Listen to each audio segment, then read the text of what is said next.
So I think it's hard in the days leading up to the race to keep your thoughts 100% positive. But when the negative stuff does come in, I think you really just want to, kind of squash that pretty quickly. But I think it is important also to acknowledge it, to say, I'm afraid of how well I'm going to, run coming back from the energy lab, or, I'm nervous about that last 35 miles on the Queen K, after sort of the big section of what everybody thinks is the big part of the bike is done.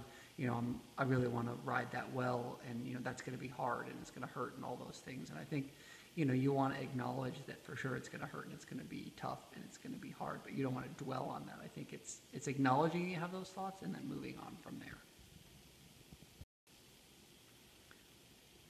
So race week is a pretty light week, as you might imagine, in terms of training. This year, I'm trying something that is a little bit different than in prior years, but pretty consistent to the way that I've raced over the summer, which is keeping the swim volume a little bit higher, so not really doing a big taper on the swim in the same way, because I think it's sort of like I've gotten used now to swimming a lot because I really needed to work on that. And so I've done some longer swims, but most of that swimming is easy swimming with just a little bit of hard swimming.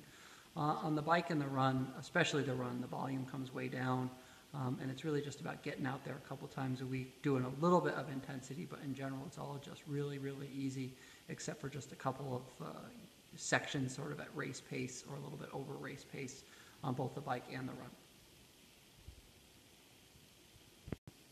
So the pre-race dinner has always been pretty much the same now since I think just before Ironman Texas last year.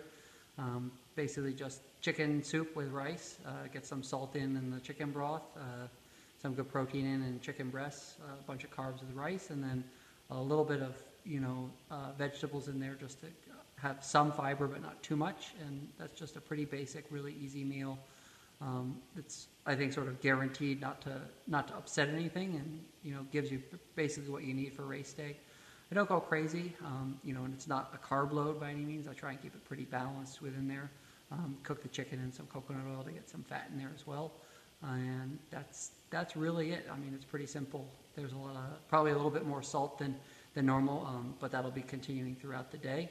And yeah, that's the pre-race dinner and breakfast. I've done the same now for almost 5 years, and you can find that on my Facebook page. So my family didn't make the trip.